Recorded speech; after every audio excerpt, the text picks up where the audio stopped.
This lesson is all about being quick on your feet. As door supervisors, we always have to make split-second decisions from being able to determine whether a person can get into our venue or not from a quick observation, but also when the situation arises where we're dealing with a very difficult customer who simply cannot take no for an answer. And in that moment, we need to think very quickly, very fast, on how best to deal with the situation. Because raising our voice is the quickest way to get into an altercation, verbally or physically. And in rare occasions, it does work. When you raise our voice and say to someone, "No, sorry, not today," or "You're not getting in tonight," that may work most of the time with fairly reasonable customers. But when you have a customer who simply doesn't want to take no for an answer and start asking us to give them reasons, technically we do not have to give them a reason. If they continue persisting that we do give them a reason, that's where we do have to come up with quick decisions that can make the customer think twice.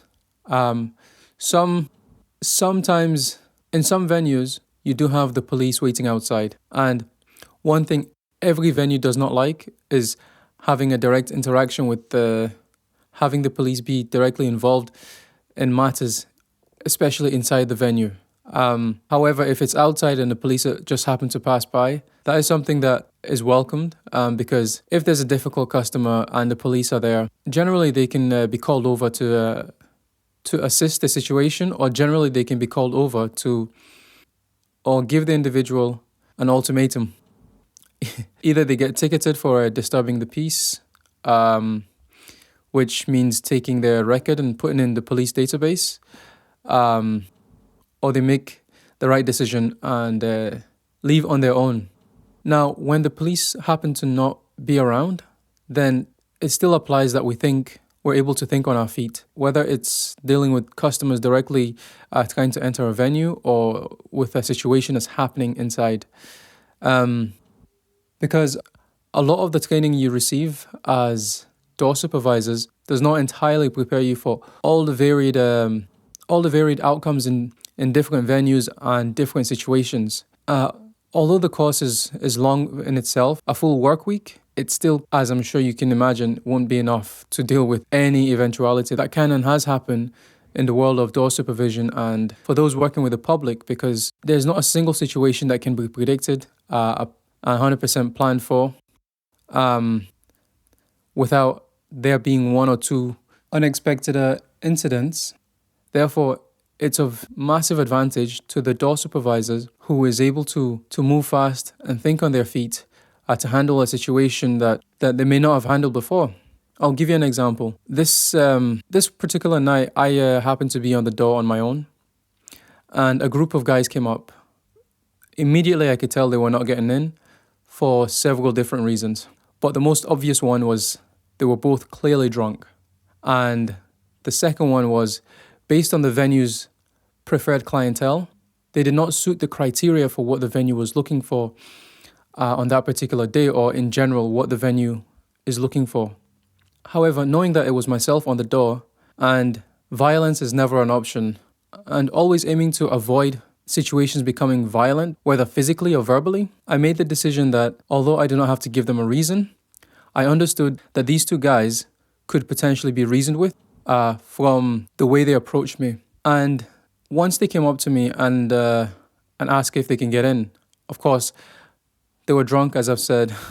Of course, I rejected them. They kept on persisting and asking why can't they get in. I could have gone for the easy option and said, "You guys are too drunk." But I decided to quickly observe what they're wearing. And one thing I spotted, which I think when you go to a nightclub or when you leave the house with the intention of going on a night out, the majority of people, I believe, would agree that you want to look your best, you want to dress smartly, or at least you want to make sure you're wearing a clean outfit. And that's everything from top to toes. And I noticed that these two guys, their shoelaces were just completely, they were just filthy, absolutely covered in dirt. And the venue they were trying to enter, regardless of what time it was, and in this instance, it was in the evening and about dinner time. And I decided that looking at their footwear, it would be an unusual approach, and they could at least look down and understand why they're being rejected without having to take it personally. Because although yes, it's their footwear, that's something they can change. However, if they feel it's just themselves, as in the individual, that we don't want them or we don't like them, and by we I mean as a door supervisor, then it's a much easier rejection to take when it's directed at certain items that they've got on, because you can always go home and have a quick change of clothes, a change of attire or whatever, and come back. In that case, if they were to come back having changed what they're wearing, but because the decision has been made, they will know not to come back on that particular night. Or if they were to come back, I would say, how about try another night? Now, there was an instance where I didn't personally deal with this individual and I wasn't working on the doors on this particular night, but I believe this guy was told by one of the door supervisors at one of the venues that he tried to enter that what they were wearing was not acceptable for the venue. So I believe the guy had tracksuit bottoms, and I was working somewhere completely different. And I noticed a disturbance amongst the crowd that I was keeping watch over. And I went over to observe and understand what's going on. And the group of friends this guy was with came up to me and said to me, listen, my friend isn't being a nuisance. He just happens to need a change of trousers. And I was wondering, what do you mean by a change of trousers? And they said, basically, my mate can't get into a venue because he's got tracksuit bottoms. So he's looking to see if there's anyone with his waist size, with denim trousers that he can maybe buy off them.